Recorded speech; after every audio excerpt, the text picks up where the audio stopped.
Good afternoon, all of you.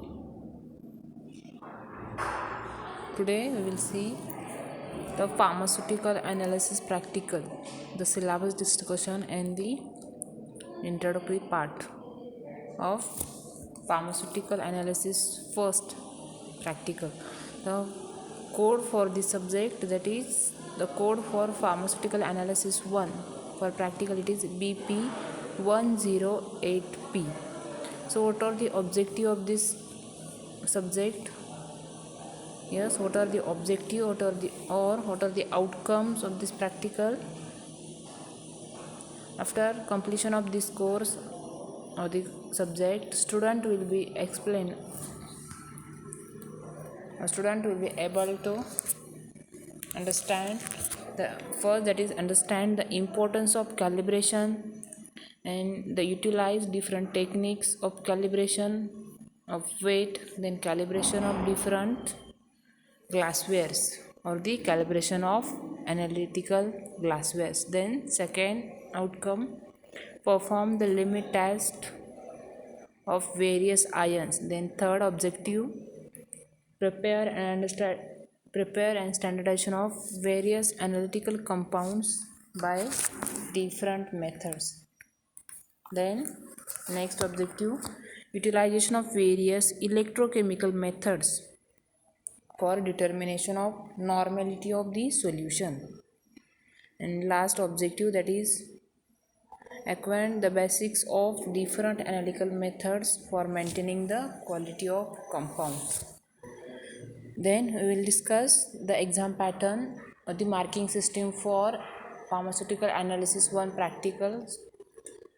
The continuous mode for 5 marks, and this continuous mode is divided into the 3 marks for your attendance and 2 marks for your 2 marks for attendance and 3 marks for daily practical evaluation. That is total it is 5 marks, 2 marks for attendance and 3 marks for daily practical evaluation.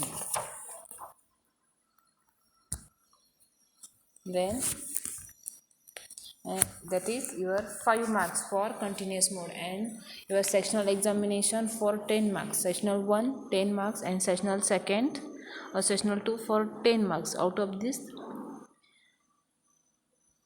here consider the mean of 10, that is total 15 marks. It means the sectional for 10 marks and continuous mode for 5 marks, it means total 15 marks. And your end semester practical examination, it is of 35 marks. It means 35 plus 15 is equal to 50. That is your total marks for analysis 1 practical, it is 50 marks. This is your marking system of analysis 1. Then we will see the introduction of or the experiment of this analysis 1 practical. There are different experiment. There are 15 to 17 experiment in our syllabus. First, that is calibration. Then second, study of analytical balance. Then limit test for various compound ions, for example limit test for chloride. Then limit test for sulfate. Then limit test for iron. Then limit test for arsenic. Then next, acids. There are different acids, for example assay of boric acid, then assay of ammonium chloride, then assay of sodium benzoate, then assay of ferrous sulfate, then assay of hydrogen peroxide, then assay of copper sulfate, and assay of sodium chloride. And next, that is assay of ammonium chloride. Then third part, that is determination of normality.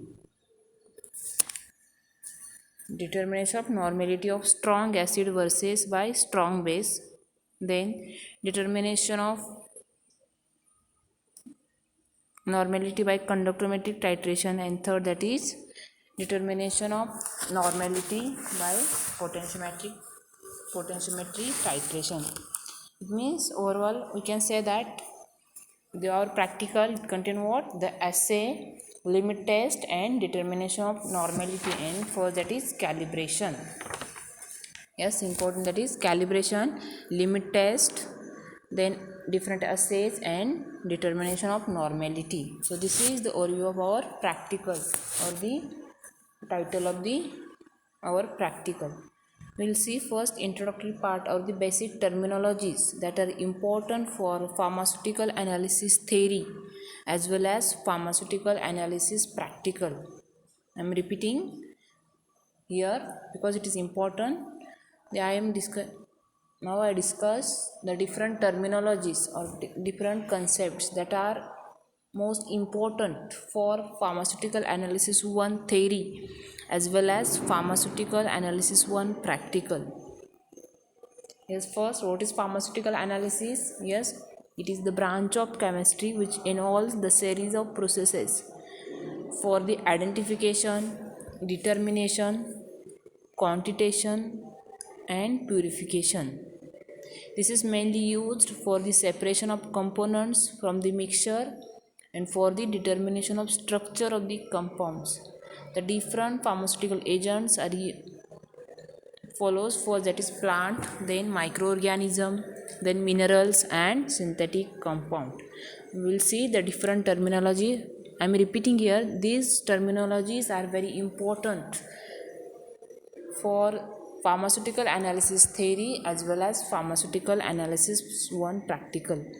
First terminology or first definition, that is qualitative analysis.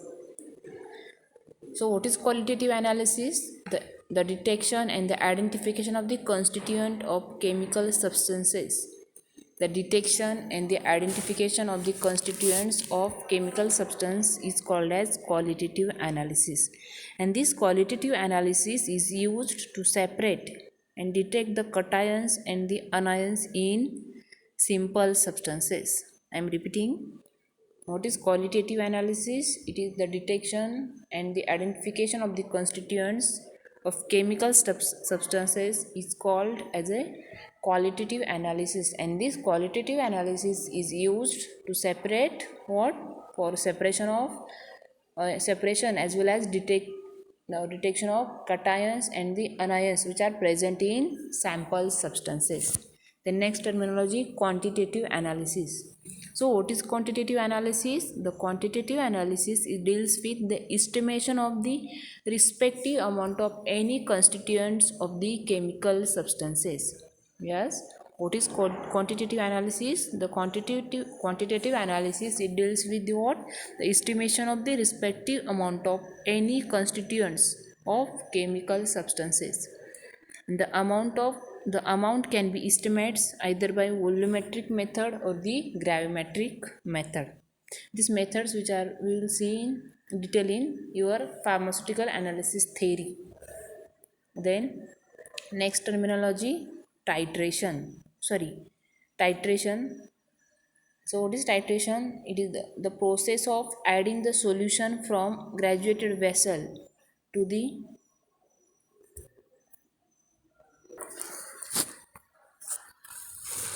Yes, what is titration? It is the process of adding the solution from graduated vessel to the unknown volume of the solution, which is being determined until the reaction is just completed. Or another definition of titration, it is a process in which the standard reagent is added to a absolute of analyte until the reaction is judged to be complete.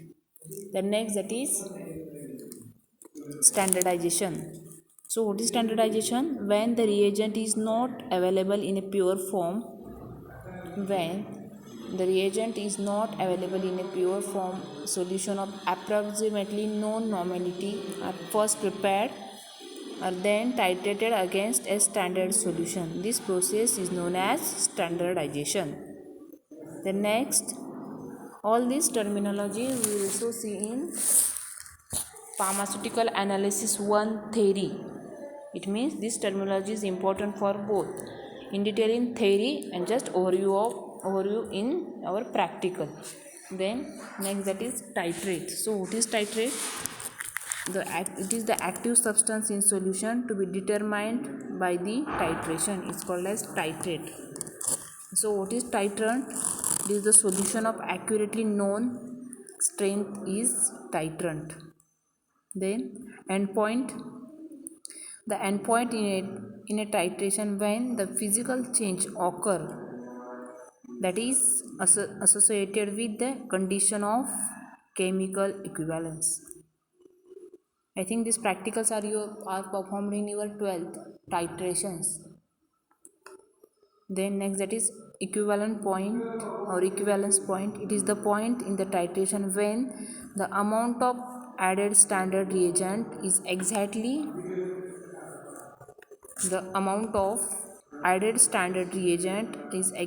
equivalent to the amount of analyte. Then next, that is indicator. So what is indicator? Indicator is a substance which changes its color depending upon the pH value of the solution. Yes, what is indicator? Is the substance which changes its color, which is depend upon the pH value of the solution in titration. Next, that is neutralization. The reaction between acid and base to form salt and water is called as neutralization. As you know, acid plus base is equal to neutralization. Then specific gravity. It is the ratio of mass of given volume of liquid to that of equal volume of water. The next terminology, viscosity. It is the resistance to flow. Then solubility. It is the dissolving capacity of solute in a given solvent. What is solubility? It is the dissolving capacity of solute in a given solvent. It's called as solubility. Then next terminology, that is solution. What is solution? It is the homogeneous mixture of what? Solute and solvent. Yes, as you know, the solution, it contains what? The solute and solvent. That is your solution. Solution, it means it is the homogeneous mixture of solute and solvent. Then next, that is normality. So what is normality? A normal solution is a solution which contains 1 gram equivalent of substance per liter of solution. Then what is molarity? A molar solution is a one which contains the gram molecular weight of the substance in a 1 liter of solution. And what is molality? A molar solution is a one which contains the gram molecular weight of the substance in a 1 kilogram of the solution. Next, that is what is equivalent point.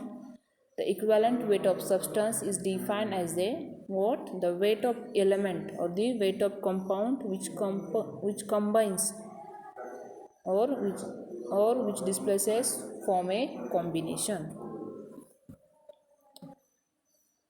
Next, that is molecular weight. So what is molecular? These terminology are you already heard in your 12th or in science. What is molecular weight? This is the weight of substance which contain many elementary units as these or the atoms. Then molecular formula of a substance in express in actual number of atom of each element present in its molecule. Then next, what is empirical formula? The empirical formula of a compound is the simplest formula which expresses its percentage composition. Yes, which expresses its percentage compositions. Then what is refractive index? It is the characteristics property of liquid which is determined by speed of light in air to the speed of light in a particular medium. Then next we will see the different types of analytical method. Analytical methods are mainly classified in two types. First, that is classical method, and second, that is instrumental method. This classical methods is again divided into two subtypes. That is first gravimetric method, the next titrimetry method, and third, that is volumetry method. Then next, that is instrumental method. It is again divided in subtypes. First, that is electrochemical method, then optical method, then next chromatography, then thermal method and other methods. Then we'll see the types of titration. First, that is acid base titration, then non-aqueous titration, then oxidation reduction titration, precipitation titration, and compleximetry titration. Then methods of titration: the direct method of titration, then indirect method of titration, then back titration, and next, that is blind titration. I'm once again repeating, these all terminologies are very important, and also it is the basic in your pharmaceutical analysis 1. And this all terminology again we will see in your pharmaceutical analysis 1 in theory subject. In practical, you just know the your terminologies. This terminology as in detail we will see in your pharmaceutical analysis 1 theory.